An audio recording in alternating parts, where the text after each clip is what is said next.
just go back to the trial. As you pointed out, federal prosecutors had very credible witnesses against R. Kelly. Yeah. And then Kelly's defense team spent time trying to discredit those witnesses. You followed this trial. Which team do you believe gave jurors the most compelling argument? The prosecutor spent 6 hours painstakingly going through the arguments that had been made throughout the last 6 weeks here.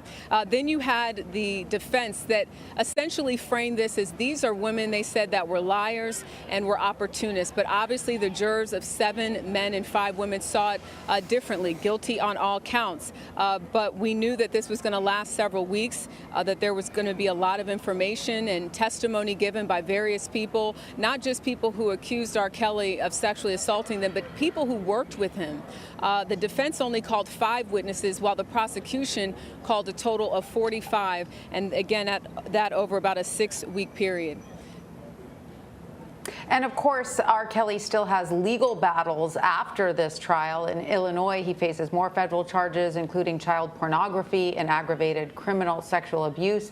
He also faces criminal charges in Minnesota for 2 counts of engaging in prostitution with a minor. He has pleaded not guilty to all of these charges and denies any wrongdoing. But what will happen next for R. Kelly? And you have to excuse me, I'm just looking at my phone as we have producers inside just giving me information as things are happening. As far as what will happen next, that's a good question, Tanya. I spoke to Steve Greenberg, one of R. Kelly's attorneys who's in Chicago.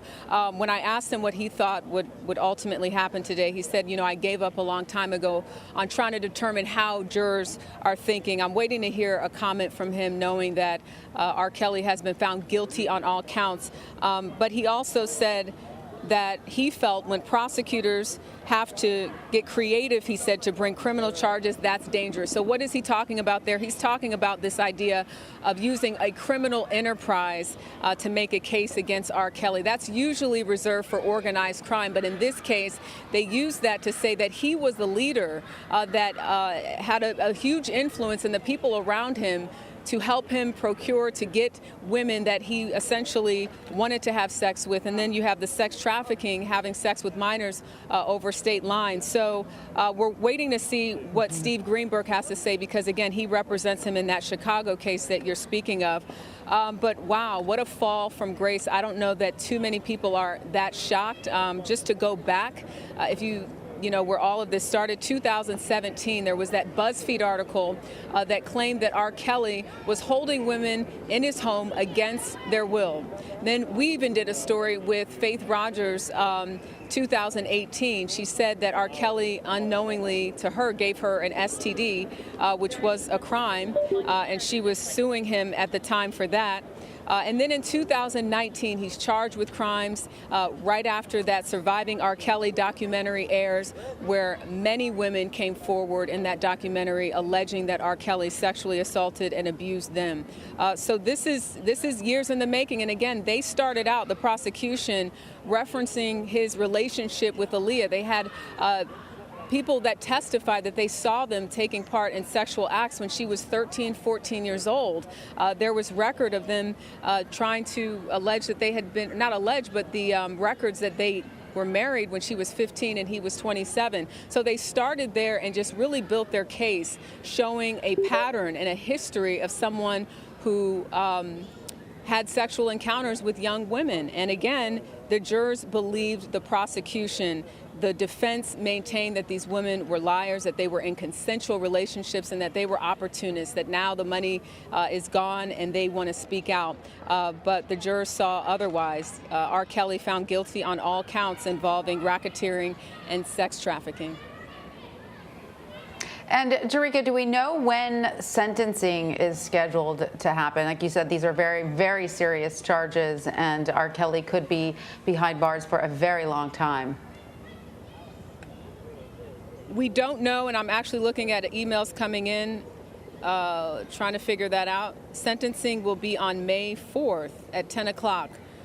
So there's the answer. All of this literally just happening within minutes. So we're getting information. Again, we have crews inside, producers inside, getting even more information. But the big story today, 3-time Grammy Award winner R. Kelly, guilty on all counts.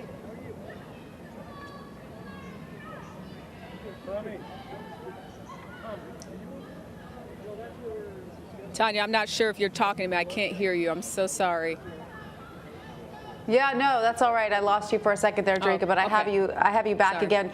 I just wanted to ask you, taking a step back and looking at the sort of the larger implications of this R. Kelly case. There were a lot of people who say, this is in some ways a vindication for black women when it comes to the Me Too movement, that for many, black women, the justice that movement promised came a little more slowly, and that this is finally some element of realizing that.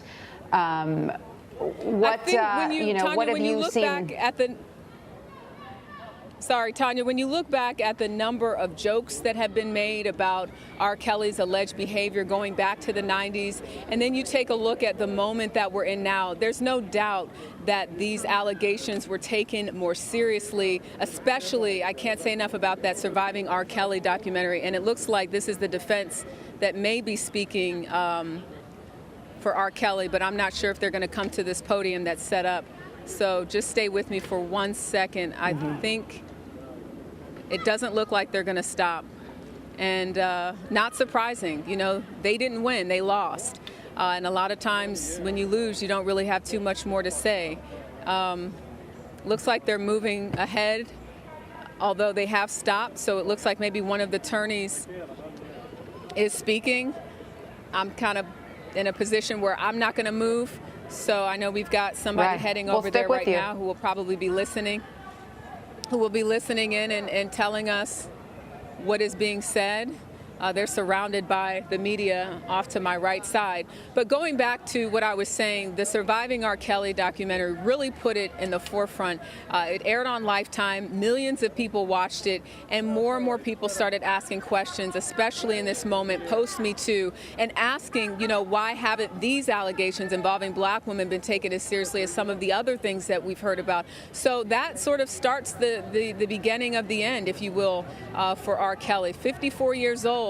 And now potentially facing the rest of his life in prison. We don't know the actual sentencing guidelines. We know it's decades. There were some questions about that.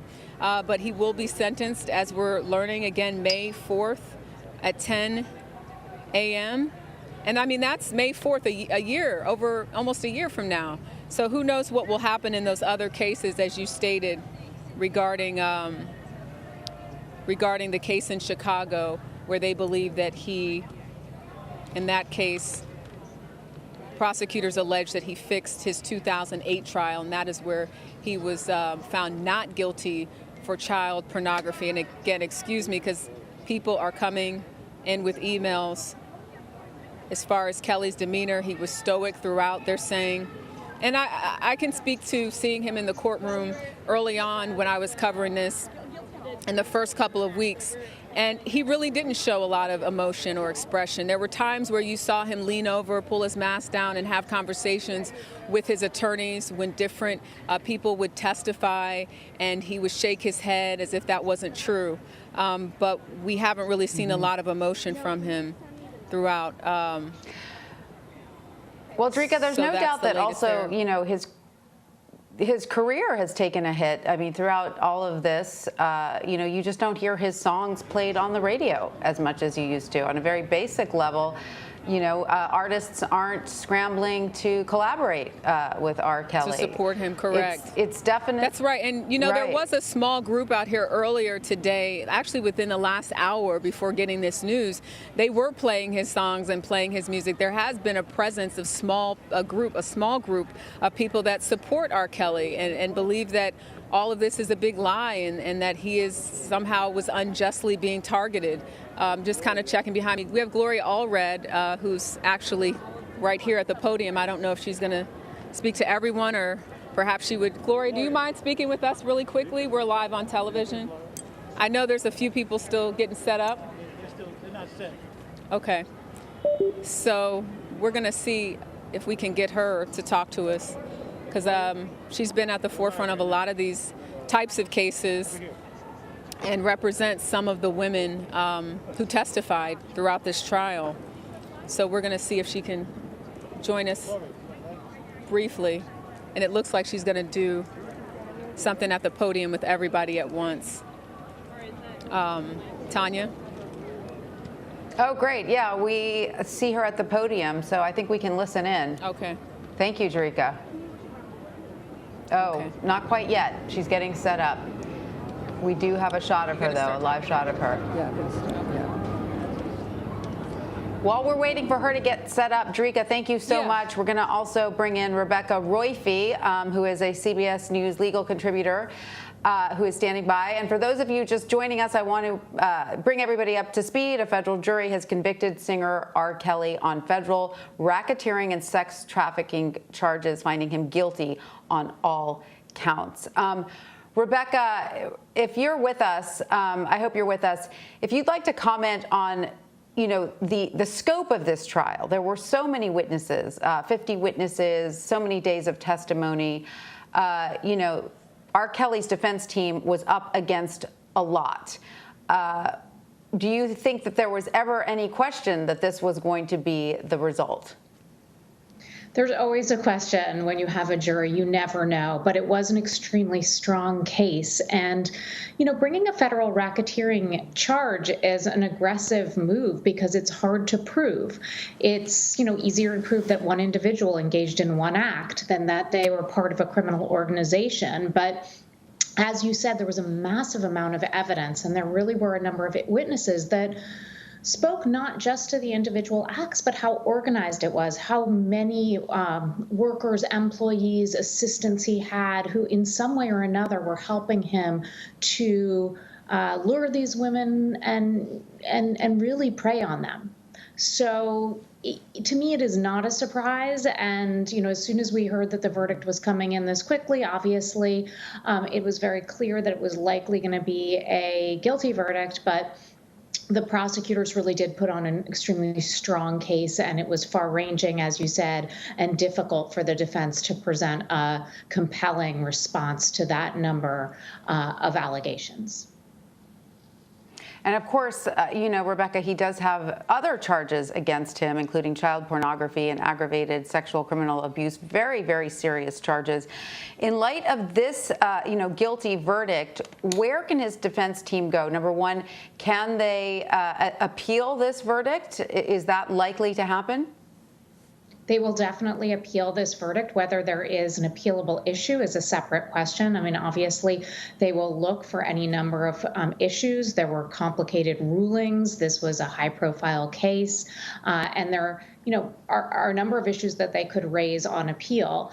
Whether that will go anywhere, that's another question. It is rare. And, unless there is something significant. Rebecca, I hate to interrupt you because we just got you, but we're going to go to Gloria Allred, who's speaking. Please stand by. We're going to listen into Gloria. Of the 6 victims for whom charges were filed in this case and who testified at this trial.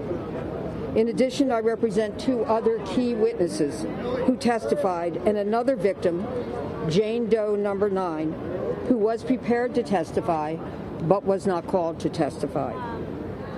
I have been practicing law for 47 years. During this time, I have pursued many sexual predators who have committed crimes against women and children. Of all the predators that I have pursued, however, Mr. Kelly is the worst for many reasons. First, he used the power of his celebrity to recruit vulnerable underage girls for the purpose of sexually abusing them. These were not May-October relationships, which is what his defense attorney wanted the jury to believe. These were crimes against children and some adults.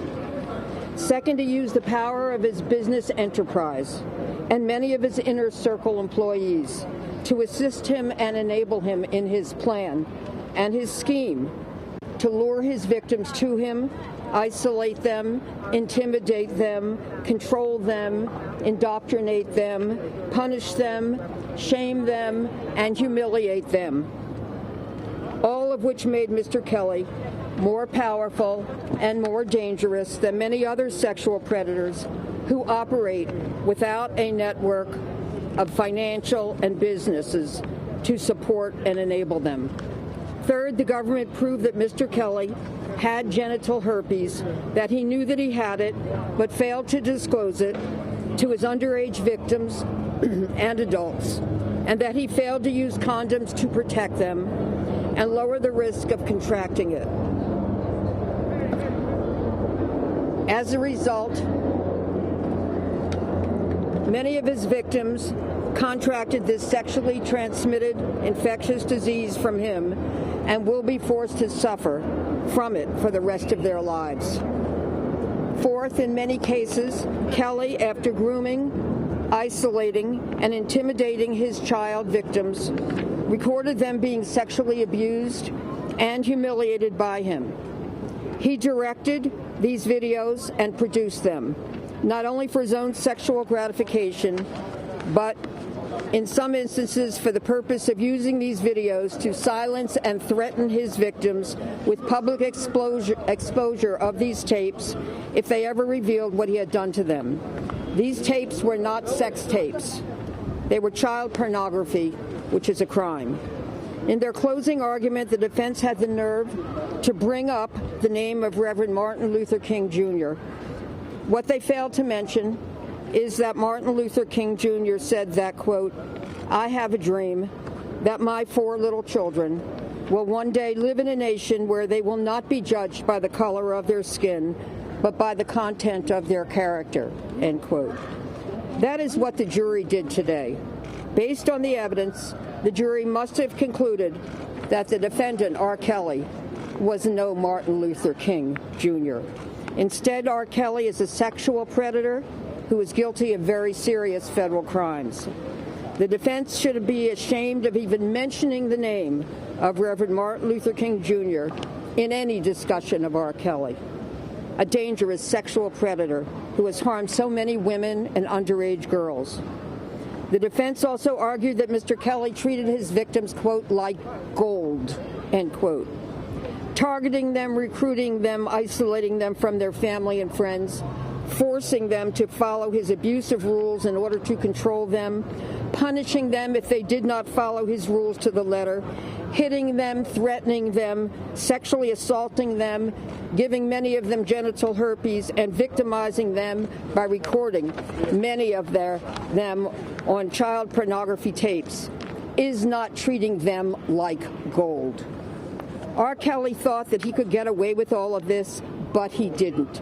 Because despite the fact that he thought he could control all of his victims, he was wrong. Many of his victims had the courage to speak up and tell their truth, under oath, in a court of law. I am very proud of my clients who agreed to testify in this case. I thank them for trusting me, law enforcement, and the jury to find the truth. My clients who testified fought through their fear and relived their painful experiences with R. Kelly and his enablers. R. Kelly's victims handled themselves with dignity and survived intense cross-examination by the defense. Because of their courage and the outstanding work of federal agents and prosecutors in this case, justice has been done. Let this be a message to other celebrities who also use their fame to prey on their fans and others who are unfortunate enough to come into contact with them. You're also likely to face serious consequences for your criminal conduct. The issue is not if the law will catch up to you. The only question is when.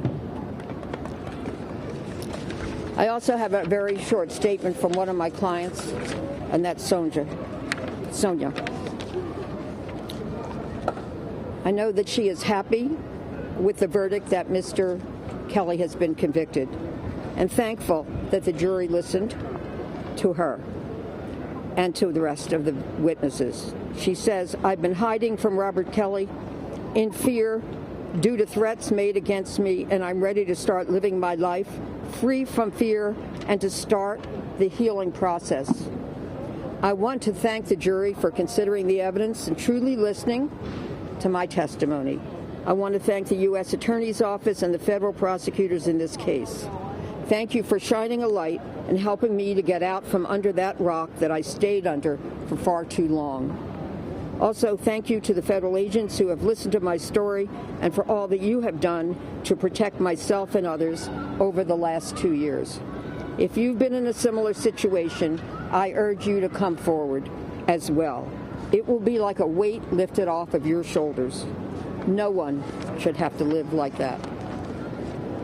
Gloria, do you feel, or do the women you represent feel like justice has been served today? Are they angry that it's taken many decades of allegations? Well, I mean, since the verdict was not just announced, I've not had a chance to consult with all of them. But I know that a number of them feel that if he's been convicted of any crimes, whether or not it was crimes for which he was charged in reference to them, that they're happy that he's convicted. Are they upset it's taken so long to get to this point? I'm sorry, I can't hear your question. Sorry, are they upset that it's taken this long for this to happen? Are they upset that it's taken this long for things to happen? Well, they understand that justice moves at a glacial pace. It's not like it is on television, which I've said many times. Everything doesn't happen within 1 hour. Laura, in regards to Sonia, the jury didn't come back, based on their decision, they did not believe your client. They did not believe. Well, it's not a question of whether they believed her. It's a question of whether they found guilt beyond a reasonable doubt. And that's very different than whether they believed her. So there was doubt in their decision with your client? Pardon me? There was doubt in their decision with your client? You would... Go ahead. Thank you, Gloria. I think the prosecution wants to speak. Sure. Absolutely. Okay, the United States Attorney for the Eastern District is going to speak, and then she'll be followed by Special Agent in Charge, Homeland Security Investigations. I'll give you the U.S. Attorney's name first. It's Jacqueline, Jacqueulyn, Kasulis, Kasulis, U.S. Attorney, Eastern District of New York, Acting U.S. Attorney, Eastern District of New York, and she'll be followed by Peter Fitzhugh, Fitzhugh, Special Agent in Charge, Homeland Security Investigations. They're not going to take any questions because the defendant still has to be sentenced. We have a podium here that I'd like to put up. Can you raise this mic stand a little bit, or is the podium going to get in the way of the mics? It's going to get in the way. Huh? It's going to get in the way. Can you raise this mic stand? It'll be in their face. No, it's in their face. All right, because I'm going to put in, I'm going to bring over that podium so they can put some papers down in front of it.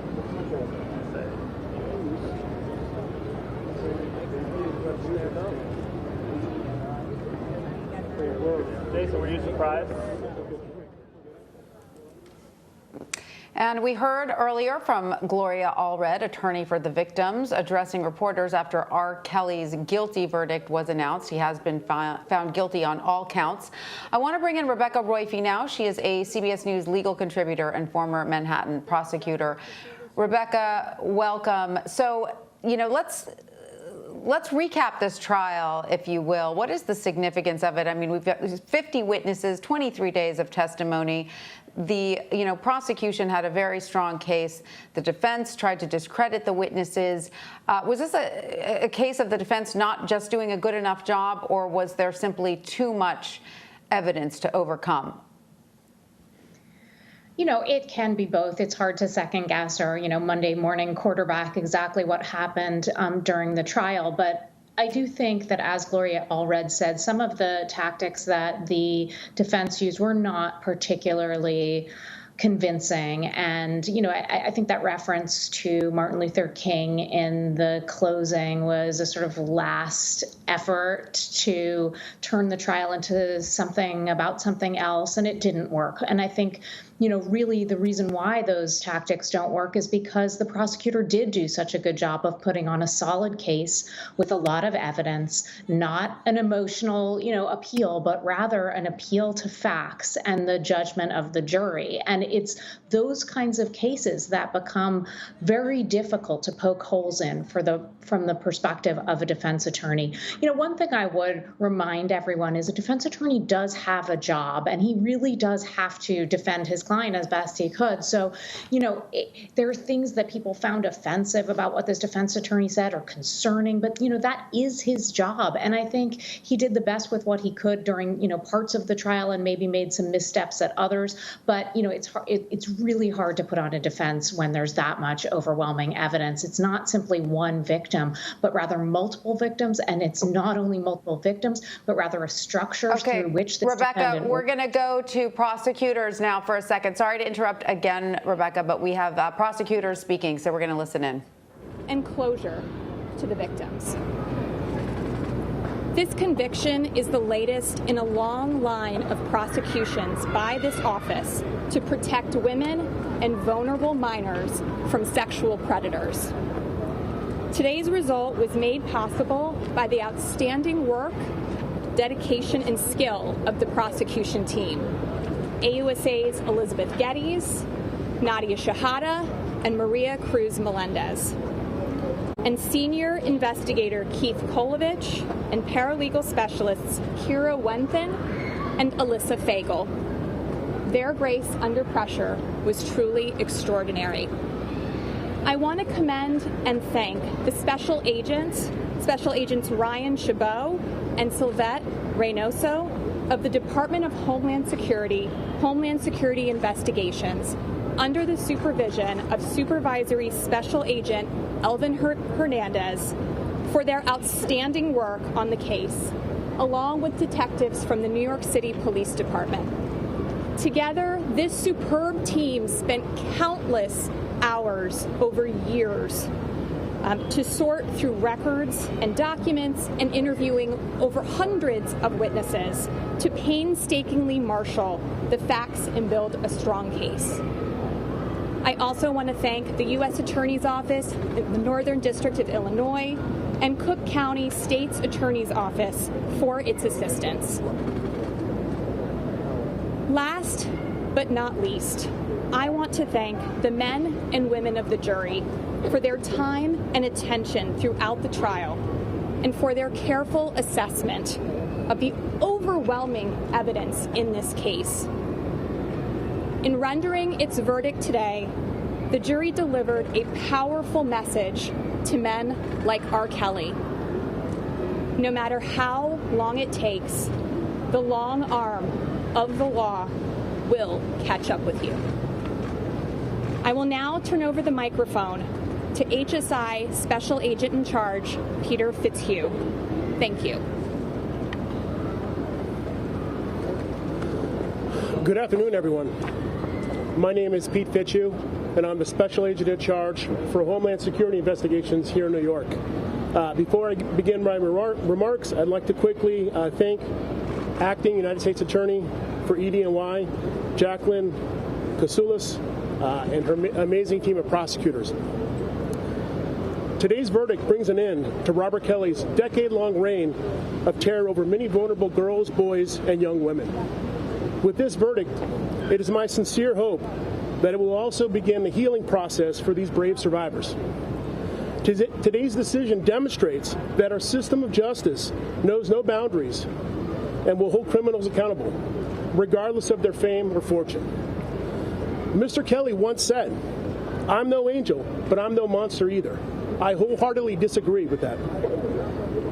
The investigative and prosecution team spent months conducting hundreds of interviews, analyzing documentary and electronic evidence, all of which confirmed the true depravity of Mr. Kelly.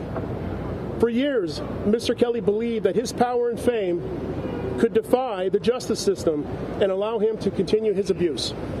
Today, a jury of Mr. Kelly's peers confirmed what these courageous victims have known for far too long. Mr. Kelly is a prolific serial predator. Despite numerous reports of his destructive abuse over the years, Mr. Kelly's brazen acts of intimidation against his accusers kept him shielded from prosecution. Mr. Kelly had the audacity to engage with his associates to bribe and threaten victims, their families, and witnesses, all in an effort to prevent the truth from being told. Make no mistakes, these actions by Mr. Kelly and his associates were not only designed to hide the truth, but to also keep and continue his destructive ways against the young and vulnerable. In their failed attempt to evade justice, Mr. Kelly and his associates made one critical error. They underestimated the resilience and courage of the victims who refused to be silenced. He believed that his fame would drown out the voices, that they would not be believed, and that his notoriety would deter tenacious investigators and prosecutors from taking up their cause. These victims overcame Mr. Kelly's abuse. They deserve to be recognized. Know this, we stand here today because of them. Without them, today would not have been accomplished. Today is their day. HSI and our partners at ED&Y take a victim-centric approach to investigations, ensuring that we swiftly focus our efforts on those most impacted by the crime. With this in mind, I truly believe that in light of the great bravery of these victims and their advocates, it would be much more appropriate to call them survivors, as they refuse to remain victims. As we think about the survivors, I would like to take a few moments to speak publicly about the work HSI special agents and our partners performed on their behalf. A lot has been said about the relationship between law enforcement and the communities we serve. Today is a reminder of our profession's highest calling, to protect the public against oppressors. Today's verdict was not inevitable. It was only possible because these survivors placed their trust in law enforcement. They believed that agents and prosecutors would diligently seek out the truth and bring Mr. Kelly to justice. For that, you have my utmost respect and admiration. Today, we stand united with the survivors and our community with one simple goal in mind. Mr. Kelly and others like him will never again be in a position to abuse others. Together, we will continue this work to make certain that one day, days like today won't be necessary. Thank you. Thank you, everybody. No questions? That's it. That's it.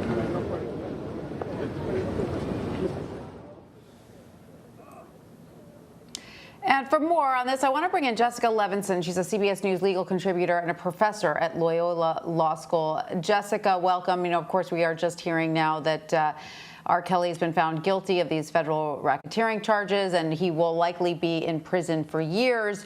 But I want to ask you, will he also have costly civil suits in front of him?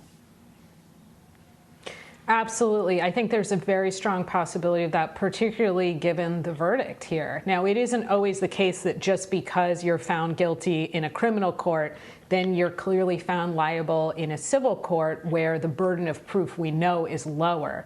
Obviously, in a criminal court, you have to show proof beyond a reasonable doubt, and you have to have a unanimous jury verdict. What do you have in civil cases? You have a much lower standard, like clear and convincing evidence or preponderance of the evidence. But what this boils down to is, yes, absolutely, he could be facing civil cases dealing with a number of torts. That's a word we use to mean civil wrongs. So you can have civil sexual assault claims. You can have civil claims dealing with assault, where that's the act of physically harming somebody. Battery, where you're putting somebody in fear of being physically harmed. You could also see claims dealing with intentional infliction of emotional distress, again, based on some of the allegations we heard here and how he kept his victims, what type of circumstances he kept his victims in. You could also see negligent infliction of emotional distress, and you could also see claims against some of the people who helped in this criminal enterprise. So this is not the end of the day for R. Kelly. Well, how far could that go? Because there are some that argue, you know, the entire recording industry facilitated R. Kelly's behavior for so long, in the way that it sort of turned a blind eye to complaints that were coming out about his behavior for years. Yeah, that's such an important question. And it's a question I think we could obviously ask beyond this case, where you have basically a whole industry, in a way we would say, aiding and abetting bad behavior. But that type of us saying aiding and abetting in the kind of the common vernacular, turning a blind eye, knowing that something strange is going on, but we really still want to do business with this person, or they're so successful, let's just kind of pretend we didn't hear it. That doesn't give rise to legal liability. When you're talking about aiding and abetting or a civil conspiracy or an agreement to essentially help R. Kelly commit some of these civil wrongs, you need a lot more specific and direct proof than just, I heard a lot of rumors, or I, probably thought something was going on.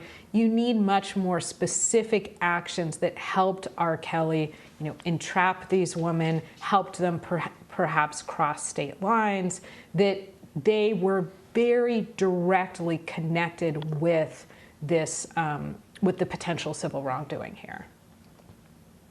All right, Jessica Levinson, please stand by. We're going to bring back Jerika Duncan, who is outside the courthouse. Jerika, you were there for all of those news conferences. What were your impressions from the Allred statement? It got very specific, very detailed, and rather graphic in some instances, not as graphic, of course, as what was heard in the trial, but it was a pretty impassioned statement. What was your impression? My impression, and forgive the music in the background, but these are supporters of R. Kelly. There's a few of them, but they've been playing his music, and we're determined to be heard. But I think that Gloria Allred's big message in this is we were not going to stop. We being the many women that she's represented in this specific case along the way. She knew that it wasn't going to be easy, because this is someone who was on trial in 2008 for child pornography and found not guilty.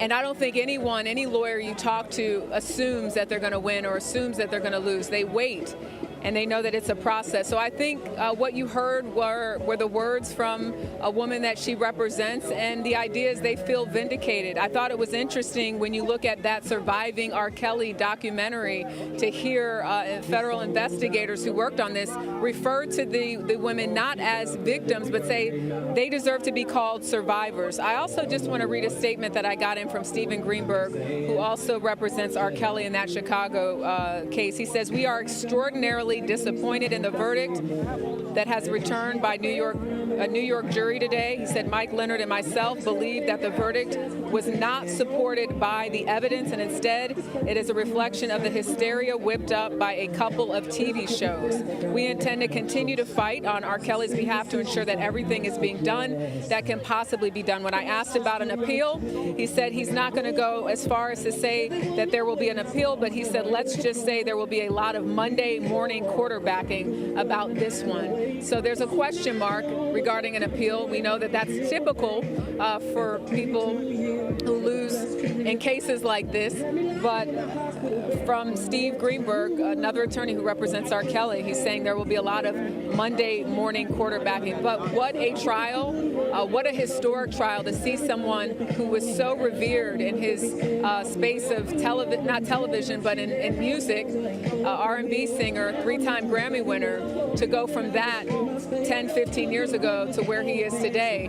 But as the prosecutor said, it was all because there were many women who they believe the defense underestimated in terms of what they were willing to say, put their personal business out there to prove that what they said happened actually did. Tanya? Right. Right. And Jerika, we heard from prosecutors who say this is a big win for the victims, and of course it is, but it was also a big win for the prosecution as well, wasn't it? It was, and you didn't hear from those three women that were standing behind us who really did the tough work, the hard work. Again, I can't stress enough, 6 hours in a closing argument from the prosecution over 2 days, going over detail after detail and witness accounts that the jurors had already heard from, but really drilling home the point that they believed when it came to R. Kelly operating a criminal enterprise, all in an effort to have sex with women, underage women, I mean, the all count says it all. I mean, it wasn't on a few counts, but he was found guilty on all counts. So this is historic. It really is. And I think when you asked me earlier just about the nature of how things have changed post Me Too, I think this is more of that. More stories that we've done, more cases that we're seeing as a result of a pendulum switch, if you will, or how things have changed and evolved culturally and historically as it pertains to sex abuse and women being believed. And in even this case, as you heard prosecutors say, it wasn't just men, but it was also, or excuse me, it wasn't just women, it was also some men that were a part of this case as well. Absolutely. You can really see the through line here. Well, Drika Duncan, thank you so much. I hope you can still think clearly after that music. We can hear it's blasting so close to you, but thank you so much for joining us. If you can stand by for a second. News package, so we're sure. Oh, okay, great. Thank you so much, Drika Duncan at the courthouse there. I want to bring in Rebecca Roiphe now. She's a CBS News legal contributor and former Manhattan prosecutor. Rebecca, what impact will this verdict have on similar cases moving forward? Well, with the caveat that every case is different and therefore prosecutors make different decisions and different defenses are effective in different cases, I do think that this sets a pattern. First of all, it was pretty innovative in using the racketeering charge. In other words, charging R. Kelly not just with the individual acts, but actually being part of an enterprise that assisted him with these criminal acts or through which he conducted these criminal acts. I think you might see prosecutors using that creative and aggressive charging strategy. Second of all, I do think, as Tarika was saying, that the cultural landscape has changed, and defense attorneys are going to have to take note that it doesn't necessarily work to cast doubt on the victim's motivations, especially if they come forward with so many of them. And so here, you had this effort to show that, to say, these were just groupies, these were just hangers-on, these are people who are trying to profit by bringing charges against me. Now, that may work in a future case, but I think you're going to see defense attorneys second guess themselves, check it before they go forward with that kind of defense, making sure that they can actually present it in a way that's credible, that it won't necessarily fall on the jury's ears in the same way it would have before the Me Too movement. Absolutely. I mean, you can say we've come a very, very long way from the days when these allegations were surfaced and, people in the recording industry and the larger cultural sort of, lexicon sort of poo-pooed them. We've come a very, very long way culturally. Have we come that far legally? Are these now, do people need to worry about who else could be implicated in this situation? Our laws are sort of notoriously stubborn. They don't change significantly. The way that they're applied changes, and I think that the way they're applied changes appropriately to accommodate cultural changes and changes in the nature of what is important to the population. That said, we always have protections. We have protections that are built in for defendants, and that will never change, and it ought not to change. But those protections may have worked in the past to shield certain people in a way that they shouldn't have, and they no longer will because of those cultural changes. So I don't think you really see a legal change. I mean, there are some in the laws in certain ways, and statutes of limitations have changed, but those are marginal changes. In many ways, these laws have stayed the same. They're the same as they were, decades and even maybe a century ago. But the way in which they're applied and the way that juries hear cases is different. And that's really, really important, because not only will that change the way these trials are conducted, but also who is willing to come forward and report when they have been a victim of crime. And I think, as Tariq was saying again, you see the gymnasts, you see the former governor of New York, you see Weinstein, you see all of these cases, and there seems to be a trend in the direction of convictions. Now, of course, these are strong cases, and that doesn't mean a weak case would win. And I don't think, our system ought to make it such that a weak case would win. But that's something that I think will affect all different levels of the criminal justice system. Right. There are some women who would say, though, that this conviction is long overdue. I mean, I believe that he has faced legal charges since 2005, if I am not mistaken. So, it certainly wasn't, for some women, swift justice. Right. And I mean, that's frustrating and that is concerning, but again, the more powerful a person is, the harder that person can be to convict. I mean, you can think about old mafia bosses and how long it took to convict those old mafia bosses. And that doesn't mean there ought not to be changes to make this possible such that such a justice can come in a faster way. But, these cases are really hard to bring. And it's a tribute to these prosecutors that this, was so well argued. And so, the verdict was so quickly returned because the case was so strong. And I think not just the prosecutors, but the investigators did a great job here. And again, that's a reflection not only of their own good work, which it certainly is, but also in terms of, the community's concern about these kinds of matters. And I think as the more the community is concerned, the less you're going to see anybody dragging their feet and the less effective it's going to be for people to use their money and power in order to shield themselves. Now, that doesn't mean it isn't going to be possible at all. Power and money can do a lot. And, that's sort of a fact of the world we live in, but there's a limit to that. And this trial shows that. It proves that there's a limit to the amount that your money and power can do to protect you from the law here and from justice. And that's an important message that's being sent out right now to, a lot of powerful people. Be careful because, even if you think, I've gotten away with it in the past, that doesn't mean that you're going to get away with it now. Absolutely. Rebecca Royfee, thank you. Jessica Levinson, Jerika Duncan, thanks to all of you for joining us. Again, R. Kelly was found guilty on all counts. Sentencing will be in May. It is a critical week on Capitol Hill, one that could make or break President Biden's legislative agenda. Democrats will vote on two bills that cost trillions of dollars, the social spending package and the infrastructure bill. President Biden says he is optimistic about this week. This all comes as the threat of a government shutdown looms. CBS News' Skylar Henry reports from Capitol Hill. The House begins debate today on a nearly $1 trillion infrastructure package. I'm never bringing a bill to the floor that doesn't have the votes. However, House Speaker Nancy Pelosi